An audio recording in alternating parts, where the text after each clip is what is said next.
What's up, everybody? Welcome back to another highly combustible reaction. We're going to be jumping into the next one on our kind of why Americans don't know their own Dutch history.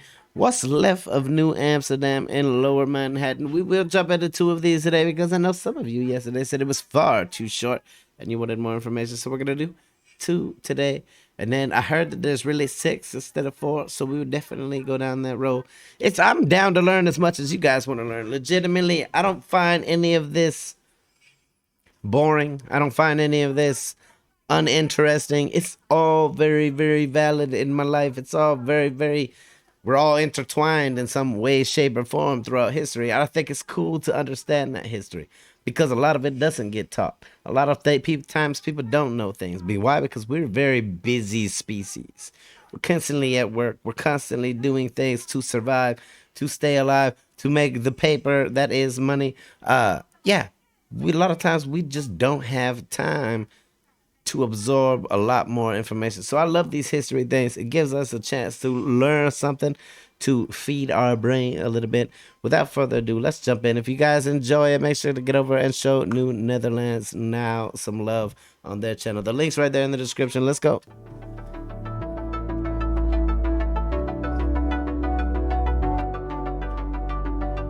So we know where New Amsterdam was, but what was it like?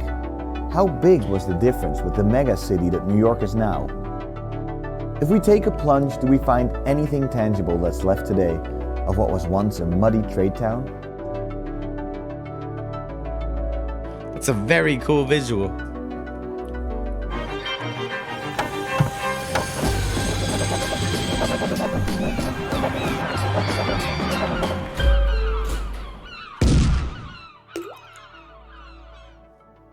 People always ask me what was left, is there a building, what artifacts are left from the Dutch period?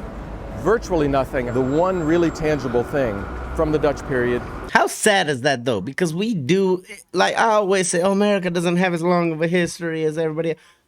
But we do have a history.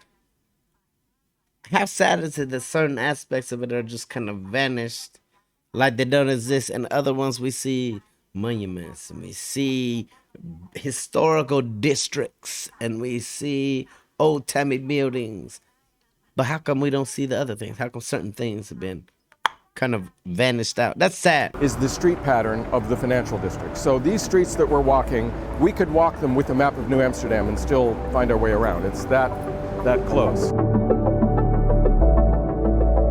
Wow. Yes. From something so small came something so damn huge. Most artifacts are gone, but what we do have is this, the so-called Castello plan, the only map that was created during the Dutch period and the closest evidence we have to what New Amsterdam looked like in its heyday.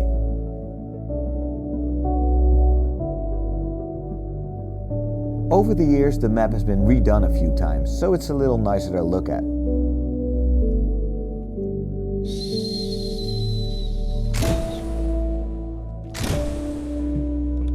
Those canals and things look mighty familiar. And it makes it easier for historian Russell Shorto to guide us through the town. Did we really have a star fort? This is Broad Street, which was named in the English period, and it's called that because originally when the Dutch came, there was a little ditch, really, a little stream that ran down there, and they widened it and made it into a gracht. So they wanted to have a canal, and they had a road on both sides.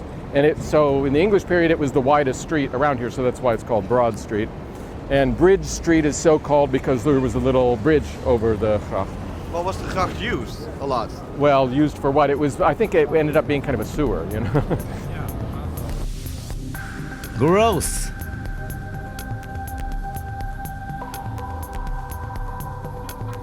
If you don't look up at these buildings, and start to put some of this facts into your head and follow the street pattern, it's not so difficult. I mean, it is an act of imagination, but it's not so difficult to imagine yourself in New Amsterdam, despite the fact that we're on Wall Street.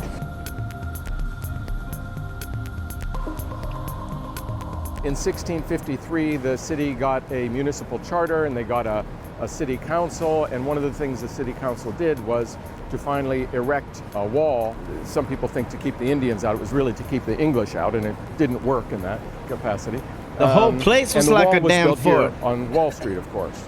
It was not, in fact, a proper wall. It was more of a fence. It was wooden posts. But if you, like me, sometimes find it difficult to imagine it in your head, there are hints to help you out spread throughout Lower Manhattan. Here, for example, the history of the Herengracht Canal is written in the pavement of what is now Broad Street.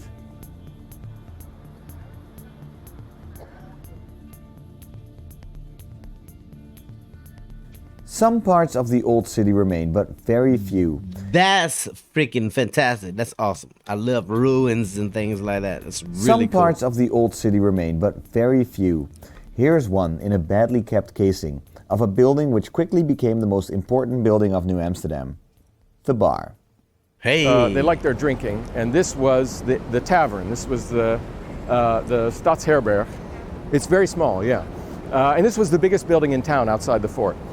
The Stadsherberg became the Stadthouse. So this then was New York's first Stadthouse, and which is why it is. If it was only a tavern, maybe it wouldn't be outlined, but that's why it's outlined in stone. Wow.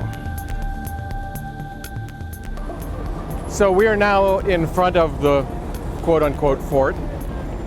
The Indians here, the Wakaskek Indians, they had a trail that ran the length of the island, all the way north up the island, and it came down to here.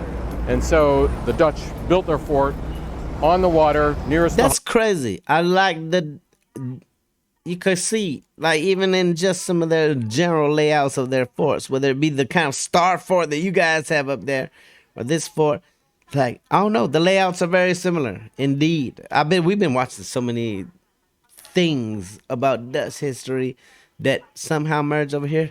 This makes sense. This is something I never knew. Wall Street was there because of this. This was this because of this. I wonder how many New Yorkers living in New York know about it. I wonder how many of them actually still know their Dutch history. This dude is doing a phenomenal job of just kind of walking people around and explaining. to here. And so the Dutch built their fort on the water nearest the harbor at the place where the trail ended. And in the English period, it became Broadway. So this is the beginning of Broadway.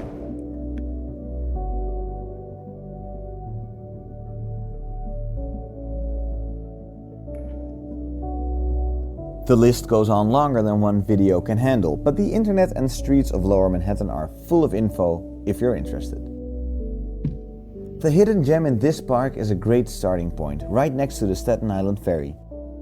It's the Castello plan, in bronze. Oh, wow. And we looked down and I said, this is all landfill here. And then we walked down Pearl Street, the Stadthouse, and then the houses of the conspirators. And who those conspirators were? That's in the next episode. Hey, there you have it. That is what's left of New Amsterdam in Lower Manhattan. Let's make sure we don't miss anything here at the end. Let's go right here. I have an idea. Why don't we build a windmill again here somewhere? Yeah, I think some people have brought that up. I think that's a good idea. What did we say yesterday? We Saying said it. there should be a windmill again. Make New York Dutch again. Yeah, there was a windmill here and one. I thought, why isn't there one now? Because that would really be representative of what the Americans think of is Dutch anyway, clogs and windmills and tulips. Yo, I'm gonna go on this tour. I need to get myself to New York. We're gonna jump into the next episode in just a second. Give me 2 seconds of a labs. Tell people we'll be right back. We are back with the next episode. Let's go at the forgotten American founding father, Adriaan van der Donck. Let's see what we got. Let's go. Super As intrigued. people from all over the world started to move into New Amsterdam, this anonymous trade post slowly became more like an actual town. The traders became colonists and realized they would probably never leave. And then one guy stands up, someone who sees Manhattan's potential, because it lies on the edge of a huge, unexplored continent. And this man was Adriaan van der Donck.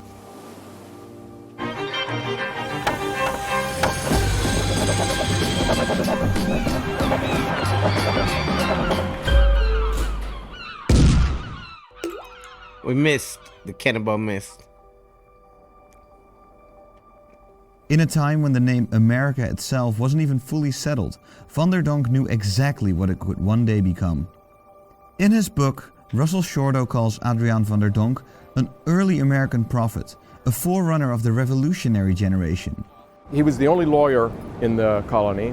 He was trained at Leiden. He was a very different type. He was humanistic. He was kind of on the cutting edge of things. And he then started writing this series of legal petitions explaining the situation because they were busy with other things. This was nowhere. So he was explaining this island, Manhattan, this place that we've got, and he was saying, you need to help us. You need to support us. We need soldiers. We need laws. We need things to be done properly. The home country, the Dutch Republic, was then a revolutionary society. It had just declared its independence from the powerful but stagnant Spanish Empire, and with a newfound self-confidence, Holland embraced, more fully than any other nation of its time, the spirit of the European Enlightenment. And Adriaan van der Donck was a product of this new era.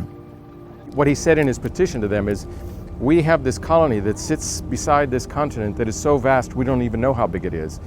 And he brought in the notion of the mixed population that already existed in the Netherlands and Dutch tolerance. And he said, those things, this society on the edge of this continent, mean that ultimately this is going to grow to outstrip the home country in power.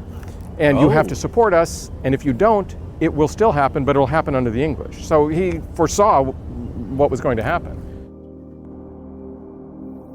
When he was back in Holland, he wrote a pamphlet explaining how great this new continent was.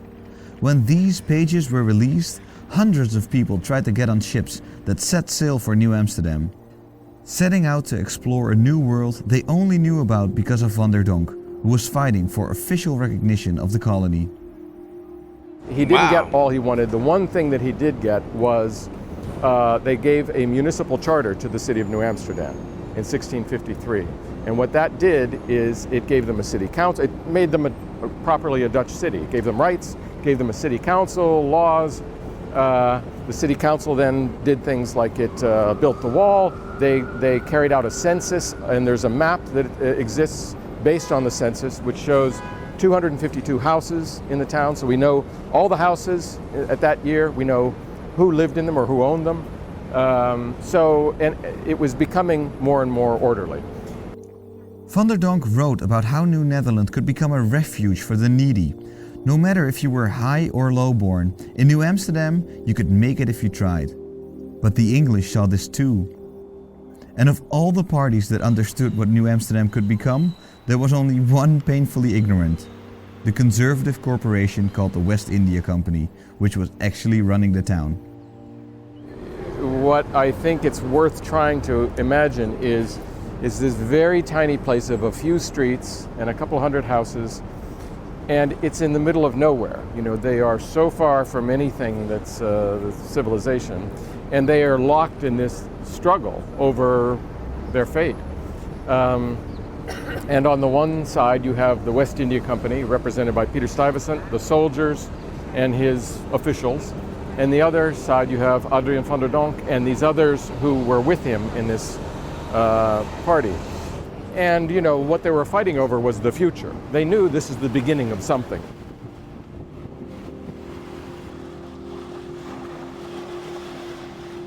Maybe it is fitting that van der Donck found his end in as much of a tragedy as the state the colony was in around the time of his death. In the so-called Peach War, his house got raided by Native Americans. Van der Donck was survived by his wife and his parents, whom he had convinced to move to the New World. And you know what will become of New Amsterdam and what language it ended up speaking. And how that happened, how New Amsterdam eventually became New York, will be in the last episode of Russell's tour. Holy crap.